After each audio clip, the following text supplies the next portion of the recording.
a day early on a previous day here, Tuesday night. Probably hear this on Wednesdays. Drank and champagne, and yeah, Andrew is out enjoying the lovely weather in Hawaii. He said it was like 70s there, and for some reason, I just always thought Hawaii was like hotter than that. So I don't know. 70s doesn't really seem like beach weather to me, but I was able to wrangle up very special guest here, and I spent a total of 30 seconds or so trying to find a theme song for him. So I'm sure he's going to tell me not that kind of hip hop, Josh. But let's see what happens here.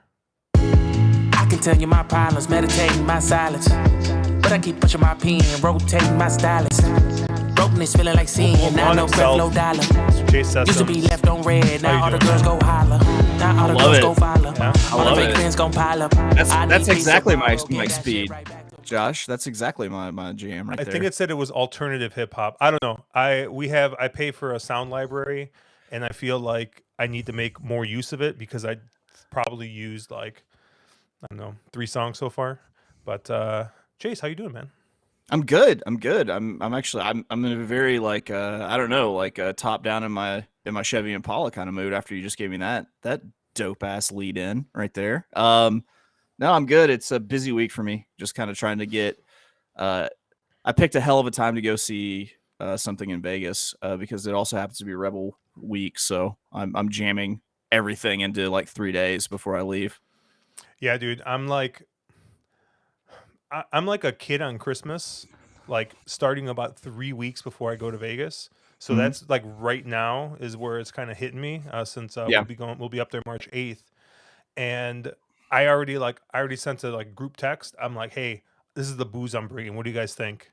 And like my wife is like, you're ridiculous. It's you have 3 weeks. You realize that, right? You don't have to set all this stuff aside already. But yeah, it should be a good time. Yeah, what are you going to Vegas for? I am going with XFL Jim to a XFL game. We're seeing the Vegas Vipers play against the DC Defenders, which should be a pretty good matchup based on how like the first week's games went. And you know, there are multi gyms in the Gymiverse, so like I'm sure I'll have to like record some content for like USFL Gym, CFL Gym, all the various spring league gyms while I'm out there. Yeah, he's a big. Is there a Japanese football gym? Oh hell yeah, the X League. Oh, Yeah, the he's X-League, still there you go. he still can't find a book to take his X League bets yet. Like he's searching desperately for a sports book that does X League action. That's funny. What have you been up to, man? What did you do this weekend? Anything fun? Well, I watched week 1 XFL. I was flipping between that and watching horse racing and keeping up with the quest for Steve A 10K, the Asmussen 10,000th win. You know, pretty much that. Pretty much just hung out. You know, tried to handicap for Oaklawn, and I'm really boring, man. Like now that the kids like have activities, like I'll start doing more, but mostly it's just like, yeah, I just sat around and ate crackers all day. Nice. What kind of crackers? Are we talking Cheez-Its? We talking like I made up saltines? the crackers to make it seem like I was doing more than I was actually doing. We actually we went to Michigan. So Harbor Country, basically just inside the border of Michigan and the south, was it southwest side? So we usually stay in this little town called New Buffalo, which also happens to have a humongous Indian casino. And so You would never guess that in a town Yeah. named New Buffalo. So normally we stay in New Buffalo, and then you know, it's funny because like they have like not a tram, but like they have like a bus that hits up all like the hotels just right off the highway and drives to New Buffalo. It's only like a 10 or 15-minute drive, right? But like, I mean, if you're staying the night there, like it's great because you can just get plastered, right? And then just, you know, roll onto the bus and get back. But we decided instead of staying in New Buffalo because it was just ridiculously expensive for some reason. We stayed like 20 minutes north in just outside of St. Joseph. So but we, of course, I had to stop at the casino on the way up. So Friday night we go to the casino, and let me tell you, I thought like I basically lost $300 in the span of like 2 legs of a pick five. So it was just like, like I don't want to say it's like, chasing the carryover and losing in leg one, but it was I definitely like got the 6-5 favorite going 4 wide leg one, and then Yeah. got boomed completely leg two. It was brutal. I Yeah. probably lost like $350, and I probably put no more than $500 through the machine, like churning. Like it was just awful. It was just like I might as well just give him the money to somebody. But we ended up doing some wineries and distilleries, doing some like tastings and stuff like that, and just kind of had a chill weekend. Also ate crackers, mostly goldfish crackers.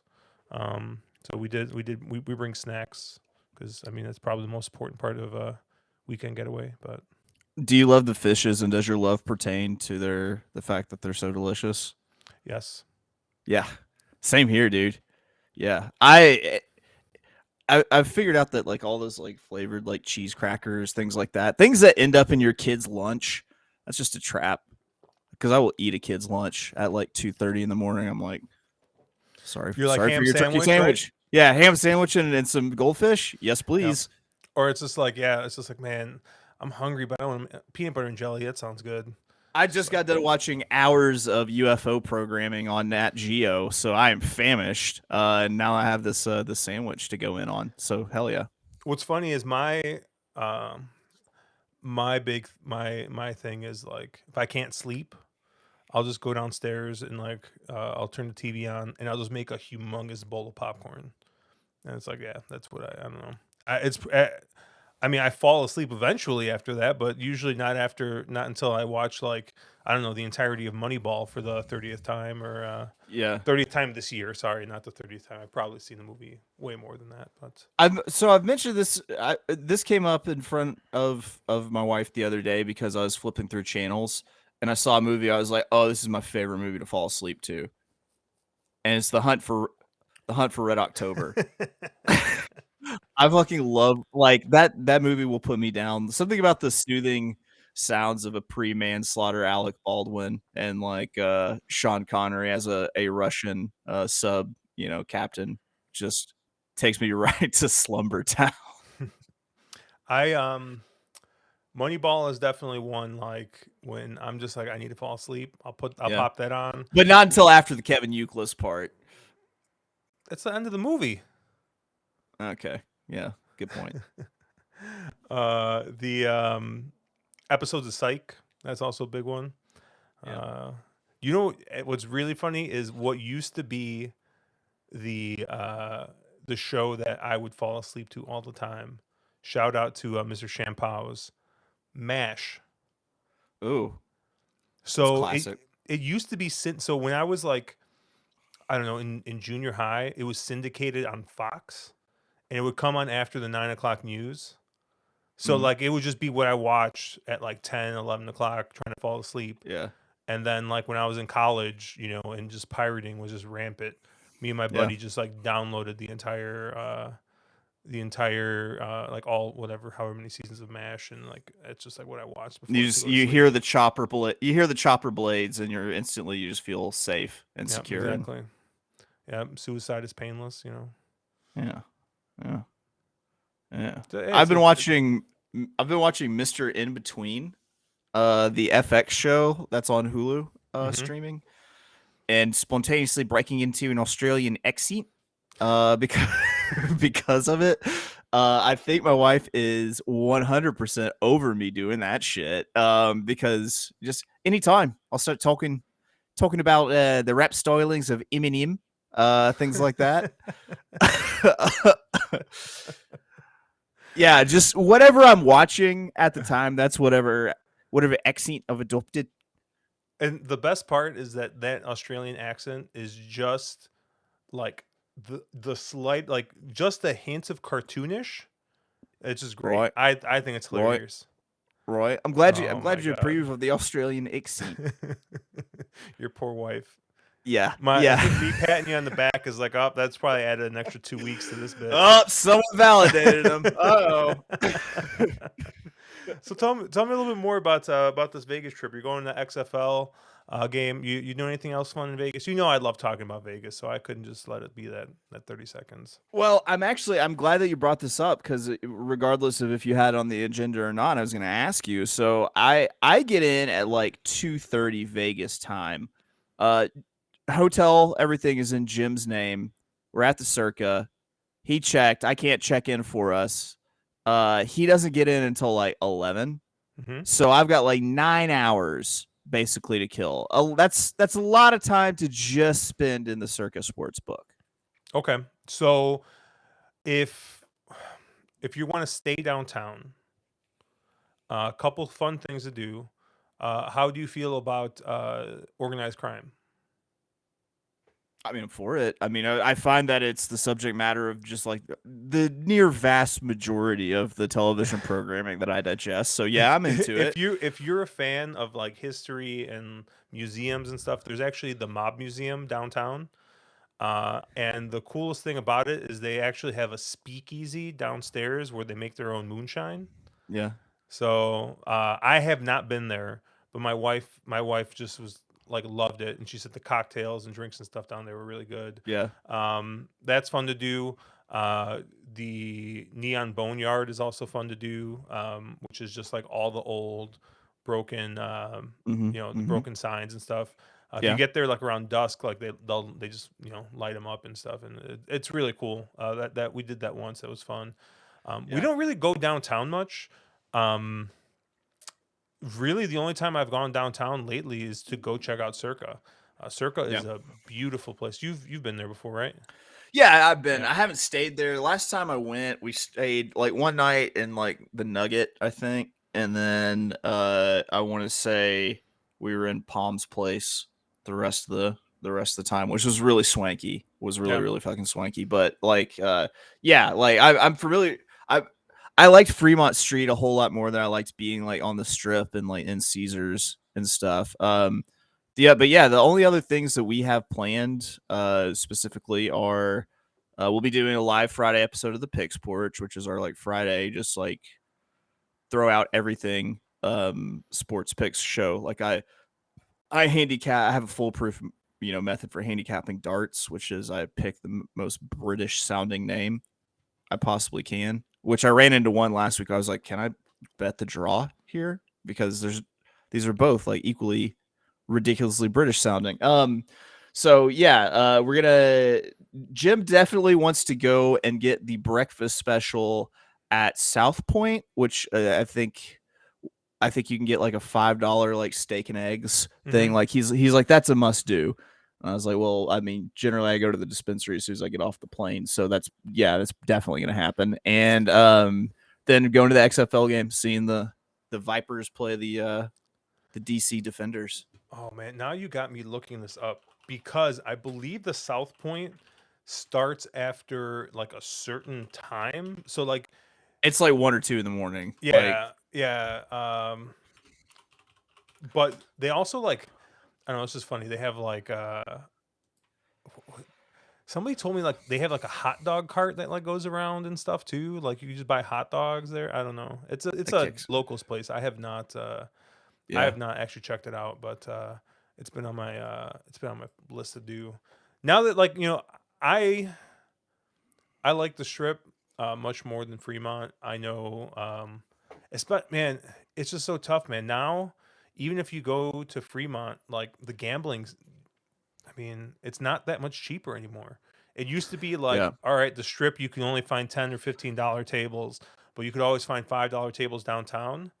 Now it's basically $15 minimum everywhere. It's pretty tough. It seemed like the Uh, time I was in Caesars, it was like I felt like everything was like a $25, $50 like limit when it came to like like craps, blackjack, stuff like yeah. that.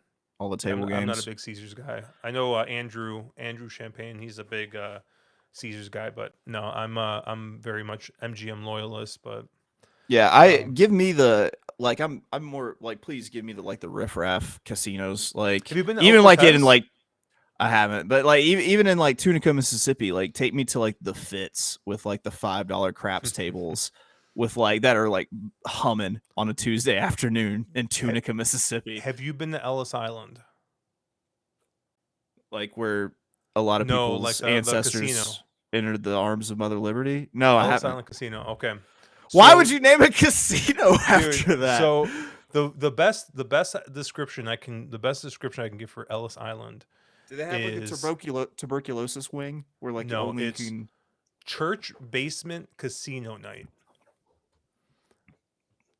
I mean, like I'm talking, like, dude, I swear. So Gary, and Capone, we go to Ellis Island after. Oh, we had dinner at like Catch or something in Aria. So we went from the Aria, and we're like, oh, we'll just take a Catch and Uber. We'll go over to Ellis Island, and we go in, and dude, like, it was like that like vinyl floor that like everywhere had in like the 70s. Oh yeah, Like, oh, dude, and if you've seen like modern casino tables, right? They're huge, right? They're really well built. yeah. These were like the $99 Amazon knockoff Chinese with like the really just like thin, Oh, like it was like a awesome. folding table. It was like a folding Yeah. table. I was like, I might throw the dice and knock the whole freaking table down. Like, I don't know. But they usually have $5 limits. They brew their own beer. They used to brew it on site, but now they brew it off site. They have, from what I hear, they have good barbecue, but Yeah. I haven't had it. Yeah. But it's just like super super cheap, and it's walkable from Bally's or Horseshoe now. Okay. It's literally just like a block behind, but that's a good spot for like real cheap gambling. And if you, it's not really seedy. It's just kind of like outdated and whatever. El Cortez maybe a little bit more your speed too. Check Okay. that out downtown. Okay. But like El Cortez is like super old and like has been around forever. And you can tell. Yeah. Has been around forever, but I'm it's fun. I'm kind of interested how this whole like betting the rebel in a race book like thing is gonna go. Like it just feels strange to me. Which race book are you going to? I don't know. Is there one in Circa? No, they don't take that's horse bets. that's gonna I don't know, probably hopefully something close to Circa, like where they've got a race book. There's only one race book downtown, and I forget where it is. I want to say it's Golden Nugget.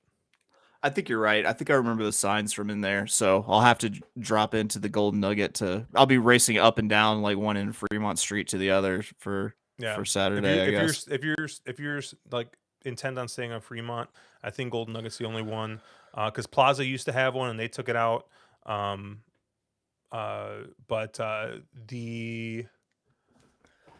if you end up on the strip, I like Aria and Mandalay Bay, which are like on the two pretty far apart, but they're both usually pretty accommodating to say Mandalay Industries. Say Mandalay Industries. I'm sorry, that was just a really bad Seinfeld reference. Oh. It was a reach. It was a big reach. Yeah. It was like drafting Mitch Trubisky early kind of reach. Oh. Hey, but you know what? I followed you. All right, I went with it. All right. Thank you. But yeah, Rebel, man. So this isn't really necessarily your Super Bowl, but this is probably like conference championships here. You've been to, how many Rebels have you been to? I've been to 2. Just 2? Yeah, I've been to 2. It's such a busy day. Like it's an incredibly busy day. Like if you're going to go in person, if you don't have like a, if you're not sitting somewhere where there's like a box or something and you're just like in the general admission, which it's free to walk in. But if you're in there, like just as soon as you place your bet for one race, just get back in line for the next race, because like that's about how long it's going to take for you to get the next bet in. Usually it's, it's weird because it's a couple weeks earlier than it traditionally is. Usually it's like in the middle of March. It's like right whenever like the first 2 rounds of March Madness are going on. And they bumped it back a couple weeks so they could bump back the Arkansas Derby a couple weeks. And man, I'll tell you, like, I hope they have the infield open, because like it used to be on St. Patrick's weekend. The infield was open. It was always just like bumping full of people. It also usually was more of like a bigger, like we stuffed more stakes races into this kind of card, like where it was like 5 or 6 stakes races in a row. They seem to spread it out a little bit more now that they're racing for so many days, spread out from like December all the way into May.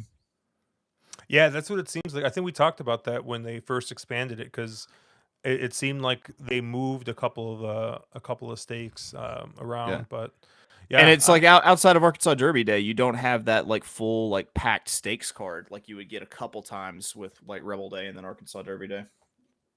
yeah. Any like big Rebel winners or anything like that you had? Any kind of Rebel moments you can think of that stood out to you? Oh man, the Rebel's usually a race that kicks my ass unless there's just like one of those like obvious like mortal lock winners that's in it. Like I say that I remember there were a couple times where they broke the Rebel into 2 divisions when you had Rebel and Rebel or Rebel 2 Electric Boogaloo, where like I remember I hit I doubled that one year where I hit like what was it, Omaha Beach in one of them, and then it was Long Range Toddy in the other one, I think. Was it the Todd Pletcher horse a few years ago, like Malagasy or something like that, just like coming out of nowhere and going wire to wire in that race. I will always remember that horse because it was like chestnut brown and it had this crazy like blonde mane, like just out on the front end, just like it looked like David Lee Roth running away from the rest of the fucking field. But no, I mean, it's always been, every time I've gone, it's been fun. It's always like one of the big weekends that I always really look forward to. Like, I try to get myself hyped up a little bit for Rebel Week. I mean, you're so hyped up, you're going to Vegas. I mean, yeah, someone was like, oh, we were gonna have you on to do something this week, but you're going to Vegas on Rebel Week. I was like, yeah, it's how I stay looking edgy. I just kind of disappear during key moments on social media. And I think next week, Caleb's going to be in town, isn't he? Oh, is he? I haven't heard for certain. I'll have to hang out with him if he is. Yeah, he said. I think next week is the week, and then yeah, is it? I hope it's next week.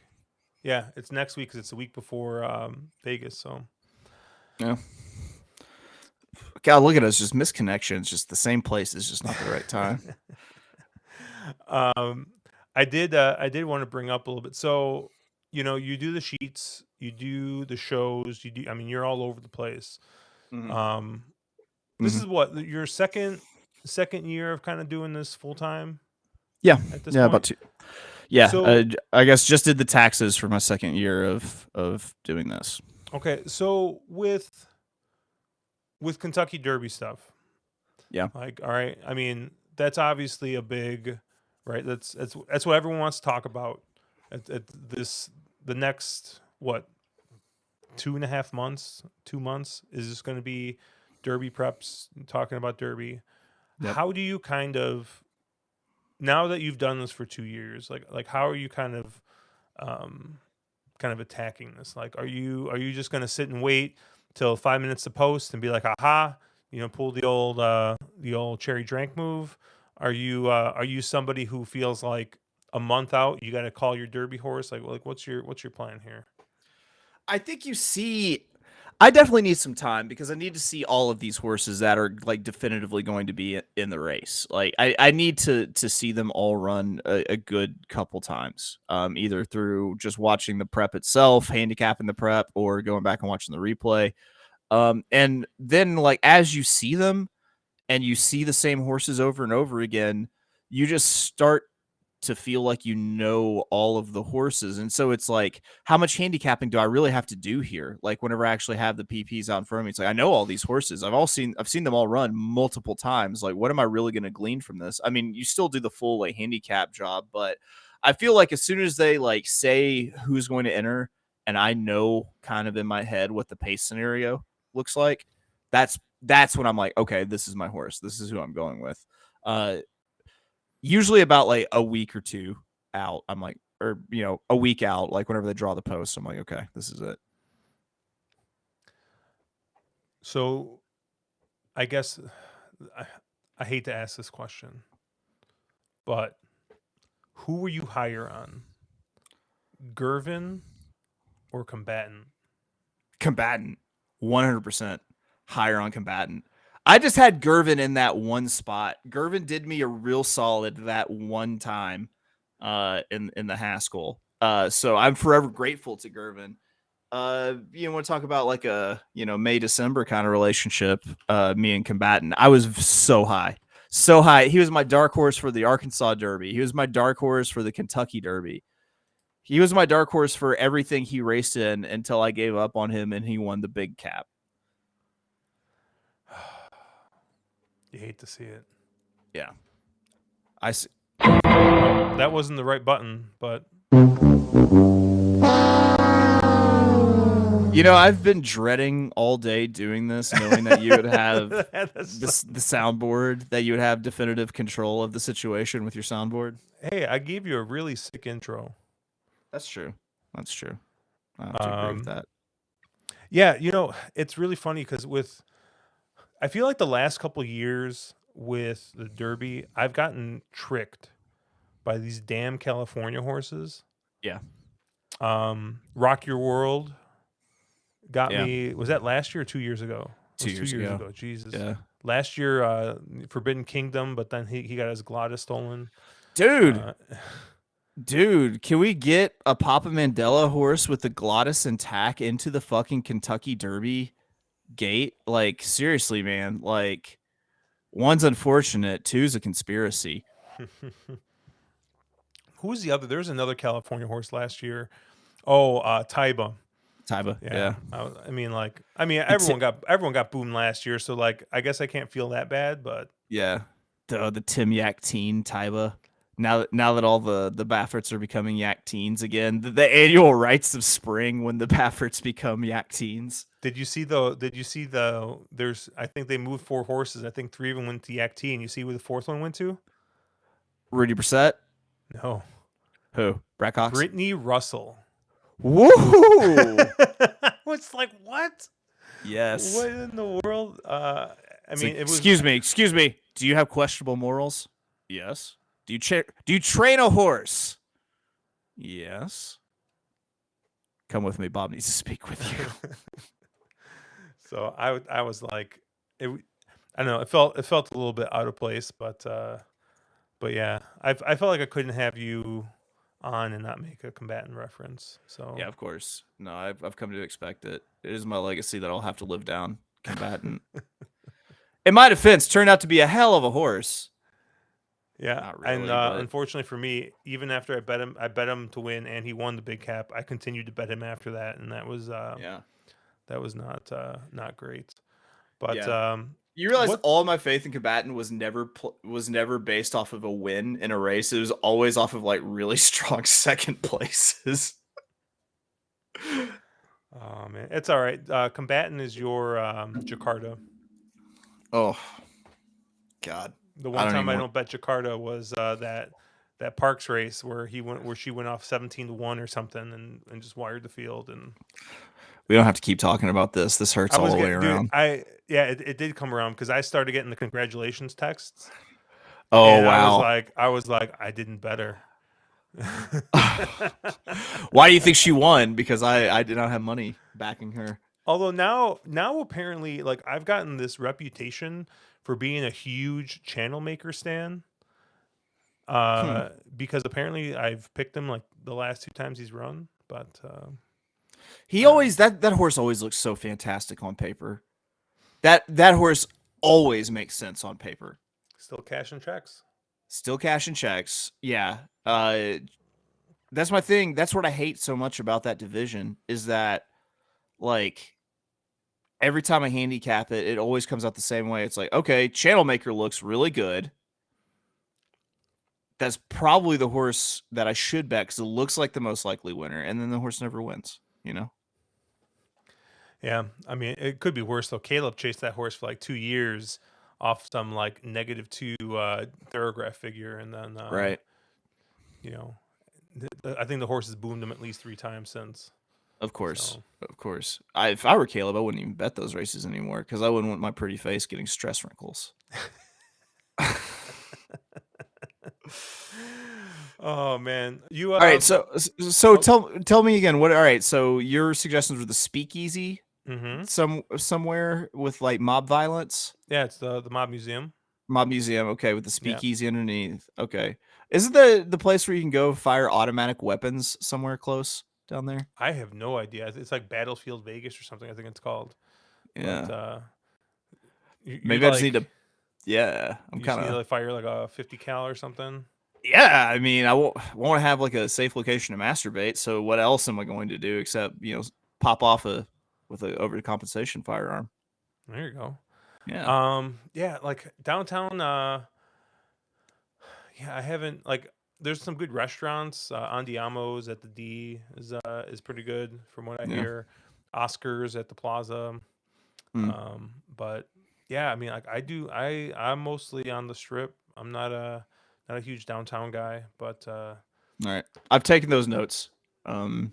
Josh contributes nothing. yeah, hey, dude, you can always text me. That's true. I will point you. I'll point you in the right direction. Unfortunately, Ryan Dickey, I think, has already moved to Illinois. Yeah. I saw a picture of him with punchkis, so I knew he had to be in the Chicago area somewhere. Yeah. Which actually, I'm going to be in Chicago this summer. Oh yeah, when? It's like the first week of August. Me and the wife and the kiddos. Oh, sweet. You can come hang out. You know who else might be in town is Mark. That same time. Yeah, we Oh, so this is turning into a trip that my wife is gonna love.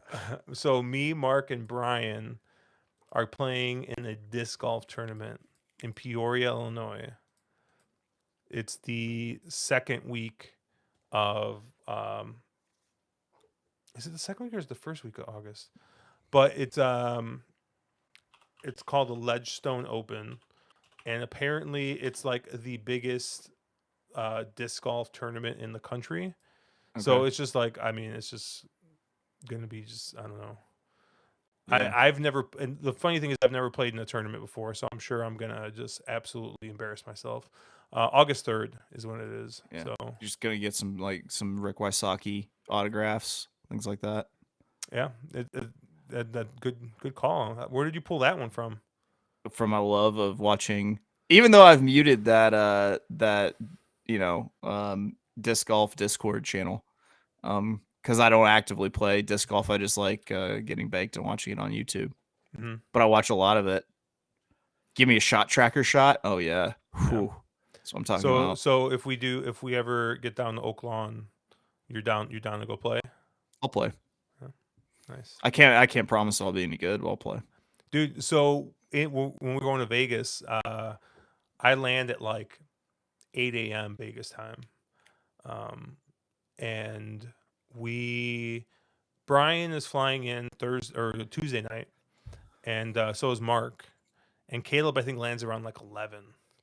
So we're gonna go play a round of disc golf Wednesday. Yeah. And Caleb's like, I've never played before, but I will go embarrass myself. So I think I'm gonna bring him the set of discs I bought my wife. Don't you take any videos to disgrace him? Don't you break that idol on a pedestal that I have? Yeah, I'm super curious. So Brian's actually pretty decent. He probably has the most experience out of all of us. He's played. I mean, he said he's played since like the 90s, like off and on. So yeah. I played a couple years back. I played a bit, and then I picked it back up this past year. And Mark kind of was the same, but I'm very interested to see how good Mark is. I played a lot when I played Ultimate, and I was not really that great with a golf disc just because it's so different throwing them. They all do are supposed to do certain things, and when you just don't know what that certain thing is supposed to be, like it kind of puts a hamper on the old accuracy. It's like, oh, so this is supposed to go just like way left every single time that I throw it. Good to know. So we would like play with our like Ultimate disc, Yeah. But yeah, no, dude, I don't know. I've had a really hard time with Oaklawn, so I don't know how much I'm going to play this weekend. Um, how have It's you been been doing? rough, man. It's been rough. It's been like I had like an extended warm period followed by like just a very cold period. Like it's been tough. I don't know what it is. Like it's just all the races seem packed. Like the rail will be on. So the next day I'm like, all right, I'm gonna hammer this rail, and then the rail will be off. And it's just like it seems to just like flip on its ear like at any moment. It seemed like it used to have like some sort of predictability of like, all right, it's gonna do the complete opposite of what it was doing in the morning by the end of the day. And you can watch it kind of like shift over. Now it just seems to be like all over the place. And I think it's pretty well reflected of how difficult it is by just like the prices that come in and what the horizontals continue to pay out as. Yeah, it's just I don't know, man. I've had just zero luck playing there, but I've also haven't been playing there and playing there much, so it probably doesn't help things. Yeah. But I mean, honestly just been getting killed everywhere lately, so Oh yeah. we'll Yeah. it's been I probably spent a solid month just playing tournaments, just Yeah. trying to maybe squeeze in another NHCC or even a last chance first chance seat, Yeah. and I don't know, like playing those win place tournaments versus playing cash, like you got to think about them so differently that I Mhm. feel like they always just kind of hamper each other, like you got to play the contests way differently. You're looking for different horses, right? You're trying to win. So which means you're trying to like spike big prices, or at least that's the way I figure you hit a capper and a couple of winners, and that puts you in the conversation usually. Yeah. Whereas playing cash, it's like, all right, yeah, I have no problem taking taking a 7-2 shot, here. Whereas, in the contest, you're like, or I could take the 20-1. Right. So, Right. Lightning could strike, and I could yeah. catch it in a bottle 4 times in these races. Yeah, I But don't know. I haven't played any tournaments in such a long time. It's something that like I think whenever I get out of doing the tip sheets and stuff, uh, that's something I'd like to like pursue more because I feel like so much of my time is occupied during the week doing those. You know, yeah, you big replay guy? when I have time for it, yeah, Yeah. it's sometimes you just get into crunch time where it's like, okay, I've got a handicap, I can't quite watch the replays like I want to. Got to make decisions. Yeah, I feel like when I was and right, I say this when I was playing one track and I was watching every single Naira race and doing replays for it, like I felt like that was the best Saratoga meet I ever had. Yeah, And it's just like I'm like, yeah, I just got to do that, and then it's just like, no, I don't want to waste all it's that. I don't want to it's spend all that time. so It's much so much work. It's time. so that's the thing about horse racing is like the people who put in just like a shit ton of work are the people who are rewarded. Yeah. Meanwhile, I'm like, all right, I'm gonna switch sauces again. Yeah. Thinking that this time is gonna be the time, but You're not even in the same like subcontinent with sauces anymore. Like you're dabbling in like curries and pad thais and stuff. yeah, yeah. I've Your I've sauces have like whole peanuts in them. dude, I friggin' signed up for a month of Bet Mix just to try it out, and I gave that up in like three days. Shout out Wow. to Matthew Bickey. So Matthew came out to a tournament, and we ended up going out to dinner. We had a great time. Like he's awesome to be around. He's so much fun, and we had great conversation and everything. And like we probably talked about horse racing like maybe for like 20 minutes outside of, and the rest of it we just talked about other stuff. But he was like, yeah, he's like, yeah, I'll show you. We'll work on it. You can take a look, and we just like never did. And so I've been meaning to call him, be like, walk me through it.